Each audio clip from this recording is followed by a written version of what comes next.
tous. Nous sommes dans notre 10e causerie sur le messianisme. Et la semaine dernière, nous avions abordé la question de la classification des dogmes d'un point de vue de la tradition juive. Nous avions montré que d'un point de vue talmudique, c'est-à-dire que si on se réfère à l'origine de la pensée juive, à l'époque où cette pensée a commencé à être vivace, à être créée, donc on est, on va dire, un petit peu avant notre ère, jusqu'à la conclusion du Talmud, vers le 6e, 7e siècle, on n'est pas réellement dans une préoccupation relative à la foi qui est liée à des questions d'ordre intellectuel. Alors, ce n'est pas que ça n'existe pas, il y a bien des questions d'ordre intellectuel, mais ce n'est pas ça qui définit les critères des principes de foi ou les critères de l'hérésie. C'est ce qu'on a expliqué un petit peu la semaine dernière. Ce qui définissait les critères des principes de foi, c'est plus le fait d'être fidèle à la tradition. On a rapporté la semaine dernière, on ne va pas reprendre le même sujet, mais on va le poursuivre. L'élément flagrant, l'élément, on va dire presque le cœur de notre sujet, qui est la question de la résurrection des morts. Maïmonide, qui lui est du XIIe siècle, donc là c'est important de situer l'époque, recense la résurrection des morts comme un principe de foi. Dans l'Église chrétienne, la résurrection des morts est au cœur de la foi chrétienne, puisque ça fait partie de la doctrine chrétienne, toutes les tendances confondues, toutes les tendances chrétiennes confondues. Il y a bien la notion de la résurrection des morts dans le Talmud, elle figure, c'est une foi pharisienne, on l'a bien démontré. Il y a même cette expression dans le Talmud, dans le traité Avodah Zarah, qui est une expression amusante, qui dit « Même le plus petit d'entre vous a les capacités de faire revivre les morts, a le pouvoir de résurrection. » Donc c'est un sujet qui est très vivace dans la tradition juive.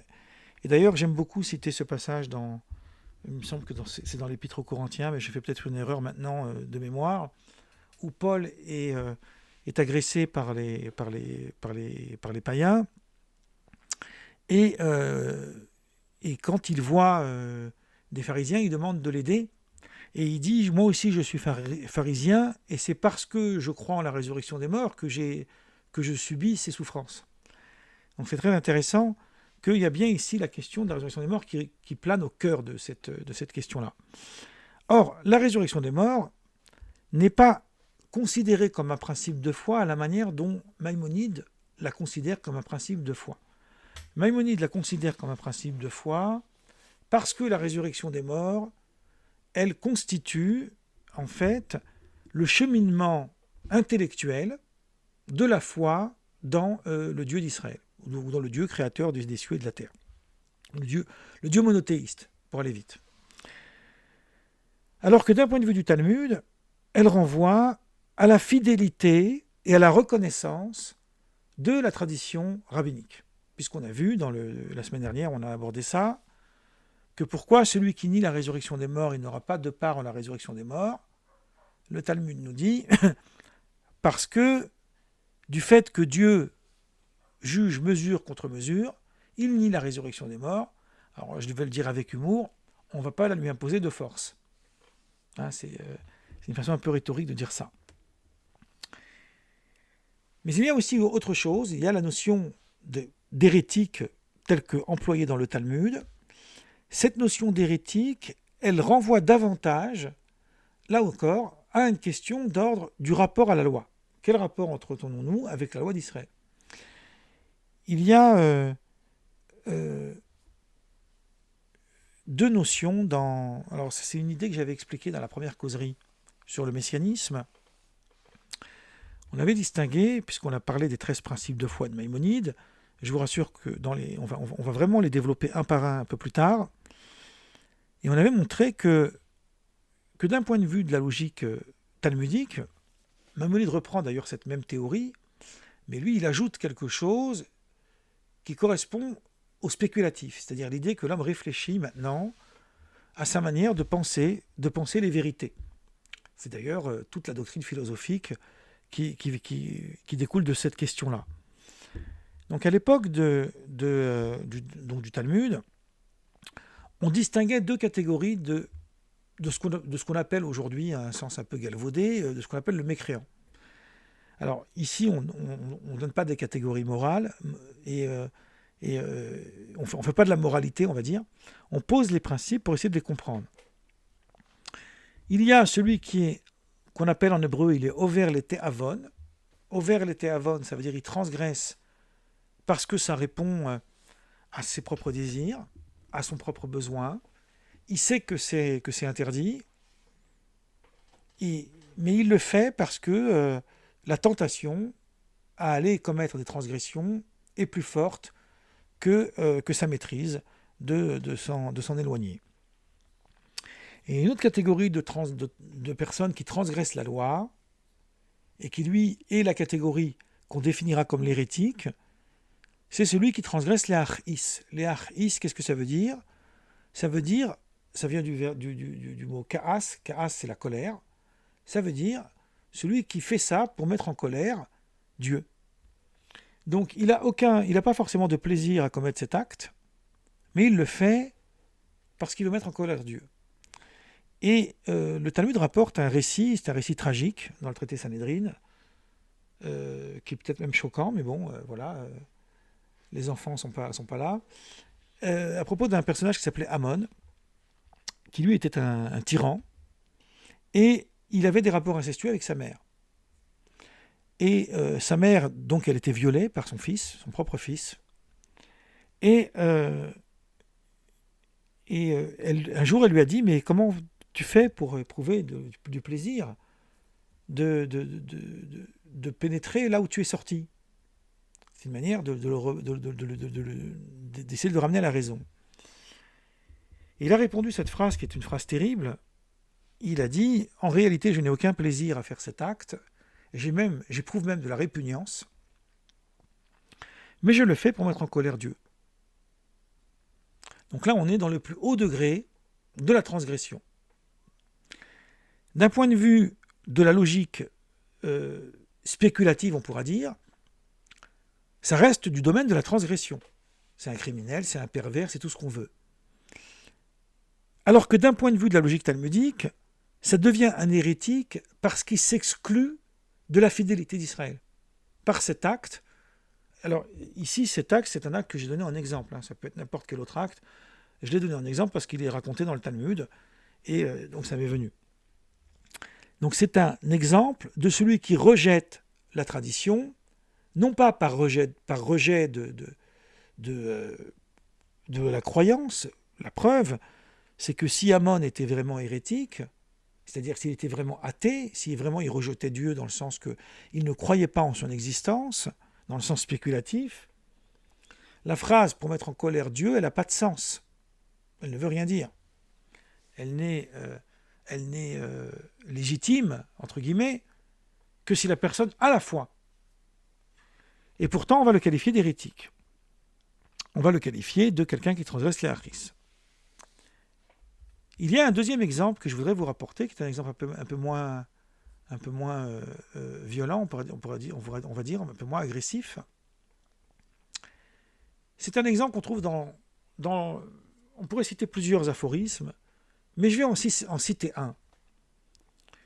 Le Talmud, toujours dans le traité Sanhédrin, comme quoi on ne bouge pas de ce traité pour l'instant, il qualifie d'Apikoros, alors Apikoros, on a un peu expliqué la semaine dernière ce que ça veut dire, c'est un dérivé d'Épicure, en tous les cas ça veut dire un hérétique. Il dit qu'est-ce que c'est qu'un hérétique? C'est celui qui dénigre un disciple des sages. Alors le disciple des sages, c'est comme ça qu'on appelait les sages à l'époque. Il n'y a pas le sage et le disciple de sage, on est tous des disciples. Donc ça s'appelle en hébreu le Talmid Chacham. Celui qui dénigre, qui manque de respect au Talmid Chacham, donc au sage, il est hérétique. Alors en réalité, il n'est pas hérétique parce qu'il dénigre le sage. Mais il est hérétique parce qu'il ne donne pas au sage sa légitimité et son autorité. Donc il est dans une logique de rejeter l'autorité des sages, y compris dans ce qu'ils peuvent avoir comme interprétation des textes. Alors, On ne parle pas ici de désaccord, hein, ce n'est pas le même sujet. Le fait d'être en désaccord, ce n'est pas le fait de renier l'autorité. Je suis en désaccord parce que je suis la même logique que mes maîtres. Ils m'ont enseigné, en fait, les méthodes d'interprétation. Je suis d'accord que le texte doit être interprété. Simplement, à la manière des sages du Talmud, j'ai une autre interprétation que ce que d'autres rabbins peuvent dire. Ça, ce n'est pas de l'hérésie. Alors, ça peut poser un certain nombre de problèmes à une certaine limite, mais ce n'est pas notre sujet du tout. Nous, on parle de quelqu'un qui rejette l'autorité des sages au sens global. Pour lui, les sages n'ont pas d'autorité. Donc, puisqu'il rejette l'autorité des sages au sens global, donc il est qualifié d'hérétique. Mais quelqu'un qui arriverait, par sa propre réflexion, à des conclusions contraires à ce qu'on appelle, entre guillemets, les fondements de la foi, c'est pas abordé dans le Talmud. C'est une question qui n'est pas abordée. J'ai noté en préparant mon cours que la plupart des cas où on trouve des questions relatives à la foi d'Israël, ça aussi ça mériterait qu'on fasse une causerie entière dans le Talmud et dans le Midrash, les textes des premiers siècles, on va dire, donc c'est l'équivalent des pères de l'Église. C'est souvent parce qu'il y a eu des échanges avec les non-juifs.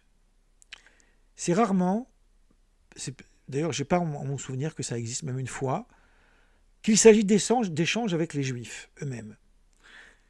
Alors, je mets ça entre guillemets parce que j'ai des nuances à faire sur le sujet, et ce n'est pas notre sujet, donc je ne veux pas trop rentrer dans une digression. Ce que j'essaie de montrer maintenant, c'est qu'il y a bien une question relative à la justification de la foi d'Israël d'un point de vue des nations, lorsque les nations questionnent les sages d'Israël de l'époque sur la véracité ou non de la Torah. Mais il n'y a pas, a priori, de discussion à avoir à l'interne même du peuple juif sur ces questions. C'est une idée admise.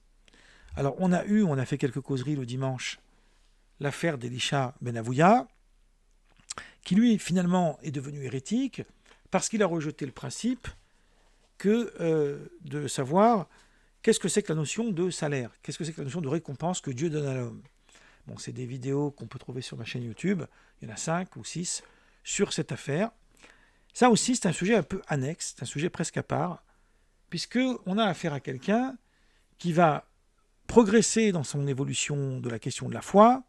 À un moment donné, il va buter sur quelque chose qui paraît invraisemblable d'après lui. Mais l'idée qu'on devrait systématiser la foi d'Israël en créant des dogmes à la manière dont l'a fait le christianisme, par exemple, c'est une idée récente, c'est une idée nouvelle. On a montré la semaine dernière, et c'est là qu'on prolonge maintenant, que, alors, j'ai pas vu ce que je vous dis maintenant dans un livre, c'est mes conclusions après de longues recherches. Qu'en réalité, il fallait que le judaïsme se positionne face à la scolastique, d'abord chrétienne, mais aussi musulmane. De quoi s'agit-il ? Principalement d'abord la foi chrétienne, puisque c'est arrivé avant. Elle a compris très vite que ce qu'on appelait la raison à l'époque, parce que ça aussi ça a évolué, hein, il y a eu la Renaissance qui est passée par là. Je ne vais pas refaire l'histoire des idées philosophiques, ça va trop nous éloigner. Mais à l'époque, on savait que la philosophie de grec, c'est le parangon de la raison. C'est le socle de la raison, et plus particulièrement Aristote. Bon, on sait qu'aujourd'hui on a dépassé Aristote, etc. Mais restons humbles et restons dans le contexte. Donc il y a eu ce qu'on appelle la scolastique. La scolastique, c'est un courant philosophique théologique qui est basé sur la foi dans la véracité du Dieu unique, etc., et de la religion, mais qui a essayé de montrer qu'il n'y avait pas de dissonance, qu'il n'y avait pas de contradiction entre la foi religieuse et la raison aristotélicienne.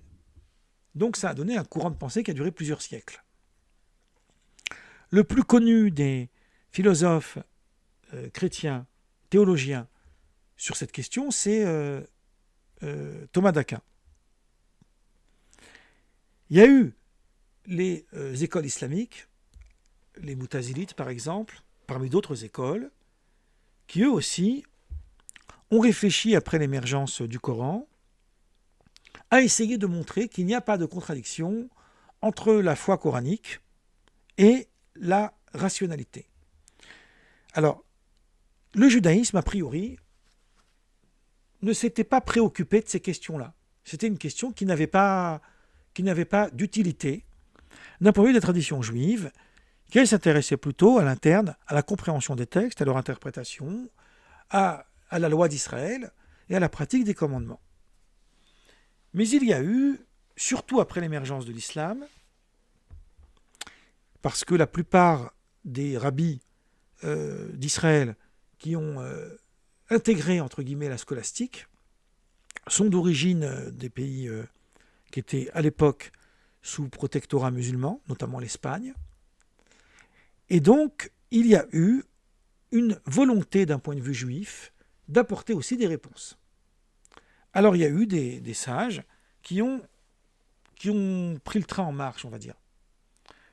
L'un des plus connus au Haut Moyen-Âge, c'est Saadia Gaon, peut-être que vous avez déjà entendu parler de lui, qui a écrit un livre qui s'appelle Emunot Vedeot, qu'on pourrait traduire par les croyances et les idées, dans lequel il aborde sa doctrine en expliquant d'un point de vue rationnel la foi d'Israël, la foi, les textes de la Torah, etc. Et le moins ignoré de tous ces sages, c'est bien évidemment Maïmonide. Lui, il est du XIIe siècle. Il est au judaïsme ce que Thomas d'Aquin est au christianisme et ce que Averroès, par exemple, parce que là aussi il y en a d'autres, est pour l'islam. Hein, vous avez certainement entendu parler de ces trois noms bien connus. Donc, en voulant essayer d'apporter des réponses aux questions de la foi, puisqu'il fallait répondre à ces questions-là, et donc il fallait montrer qu'il y a bien une notion rationnelle dans la connaissance de Dieu, et que cette connaissance de Dieu peut s'adapter à la recherche de la raison, et bien les Juifs ont réfléchi eux aussi, à leur tour, sur la question de dogme. Comment fonder des principes de foi. Et donc, on avait apporté, dans les causeries précédentes, alors il y en a d'autres avis, il y en a beaucoup d'autres, mais on s'est intéressé à trois avis plus particulièrement. En réalité, on s'intéresse plus à Maïmonide, mais on s'est intéressé à ses contradicteurs. Parce que Maïmonide, quand il a fondé sa doctrine des Shlosh Esrei Ikarim, donc je traduis des 13 principes de foi, il n'a pas été suivi. Ça n'a pas fait l'unanimité. Il y a eu d'autres courants juifs, d'autres penseurs qui n'étaient pas d'accord avec lui, et ils sont arrivés à d'autres conclusions que celles que Maïmonide avait élaborées. Et ils sont arrivés à rejeter la classification, en fait, des principes de foi de Maïmonide. Alors, on avait cité Crescas, qui est un rabbin du du XIVe siècle, et son élève Albo, qui lui aussi est du XIVe, XVe siècle. Albo, c'est l'auteur du livre de la connaissance. Et Crescas, son maître, a écrit un ouvrage qui a été traduit, qui s'appelle La lumière de l'éternel. Or Hachem, la lumière de l'éternel. Alors, c'est intéressant de signaler que Crescas, qui est un philosophe juif, donc, qui a vécu en Espagne, lui, par contre, il a vécu à l'époque où l'Espagne était chrétienne. Albo aussi, puisqu'il était son élève, et il a participé à une des disputes judéo-chrétiennes qui a été les plus éprouvantes du peuple juif, qui s'est passée en Espagne, dans la ville de Tortosa. Crescas est un auteur que Spinoza tenait en estime. Donc c'est assez rare pour être signalé. Et il cite Crescas dans ses ouvrages. Donc lui, Crescas, il avait rejeté les principes de foi de Maïmonide, Il en avait retenu 6. Pour l'instant, je pose les éléments, et la semaine prochaine, on va détailler les principes. On ne les énumère pas cette fois-ci, on va les détailler. Par contre, on va montrer que Albo, en y réfléchissant un peu plus, lui, il a rejeté ce que moi j'appelle le compromis que fait Crescas pour ne retenir que 3. Et là, les 3, je vais les énumérer parce qu'en réalité, c'est une clé de la compréhension de toute la pensée juive. Donc le premier, c'est l'existence de Dieu. Pour Albo, la foi dans l'existence de Dieu implique une connaissance. Il n'y a pas de foi sans connaissance dans le judaïsme.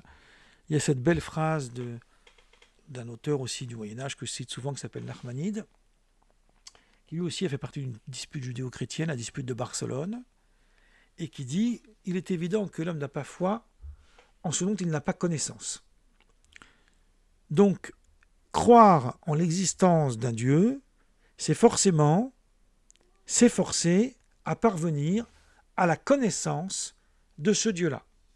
Ce qu'on appelle Da'at et Hashem, connaître Dieu. Il y a la révélation du Sinaï, donc le fait que Dieu s'est bien révélé à Moïse pour lui donner la Torah. Et il y a le fait qu'il y a une justice divine. Donc l'homme pourra être récompensé pour ses bonnes actions et puni pour ses fautes. En tous les cas, il y a une justice. Ces 3 principes, on va le montrer la semaine prochaine, parce que là, notre causerie touche à sa fin. Ils sont en réalité les clés d'interprétation de tous les principes qui ont été abordés par les autres auteurs. Mais ce qui est important ici de comprendre, c'est pourquoi Maïmonide a choisi d'en faire 13. Ça, c'est la question fondamentale que pose Albo. D'où ça vient cette affaire de 13 ? Pourquoi il y aurait 13 et pourquoi il n'y en aurait pas 12 ? Pourquoi il n'y en aurait pas 14 ? Et donc la question fondamentale qu'il pose, et ça c'est ce qu'on a abordé depuis plusieurs semaines, c'est la question sur le messianisme. Pourquoi le messianisme serait-il un principe de foi ? Albo ne comprend pas. Alors, Albo ne rejette pas le messianisme, simplement, il ne comprend pas pourquoi il faudrait considérer le messianisme comme un fondement de la foi. Mais il a surtout une autre question qui va nous prendre peut-être 1 ou 2 causeries entières pour essayer d'y répondre. C'est la question du libre arbitre. Et c'est avec ça que je vais conclure. Dans les textes de Maïmonide, Maïmonide considère que le libre arbitre, c'est pas simplement un fondement de la foi, mais c'est le fondement de la religion, du principe même de religiosité. C'est-à-dire, il ne peut pas y avoir de sens dans une religion s'il n'y a pas les principes, en fait, les principes de la foi. S'il n'y a pas, s'il n'y a pas le libre arbitre.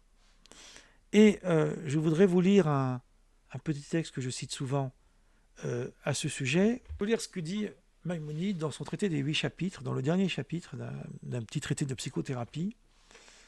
Il écrit « Sache que le point sur lequel s'accorde et notre doctrine religieuse et la philosophie grecque, c'est que toutes les actions de l'homme relèvent de lui-même, et que si l'homme était contraint dans ses actions, les commandements et les défenses de la loi divine deviendraient sans objet, et toute la Torah de Moïse serait absolument vaine. » Donc Maïmonide montre ici, indique par ce schéma, qu'il n'y a pas de religiosité, il n'y a pas de foi sans le libre arbitre. C'est un concept central.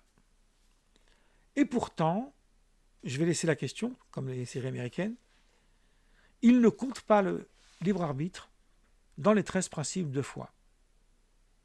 Alors que Crescas, qui lui en retient 6, on va les énumérer la semaine prochaine, on va travailler là-dessus, il énumère bien le libre arbitre. Donc il y a quelque chose ici à cerner. C'est une des questions qu'Albo pose à Maïmonide. Pourquoi il renie, en fait, pas il renie, il oublie de parler du libre arbitre dans ses principes de foi. Voilà, je vais m'arrêter là pour aujourd'hui.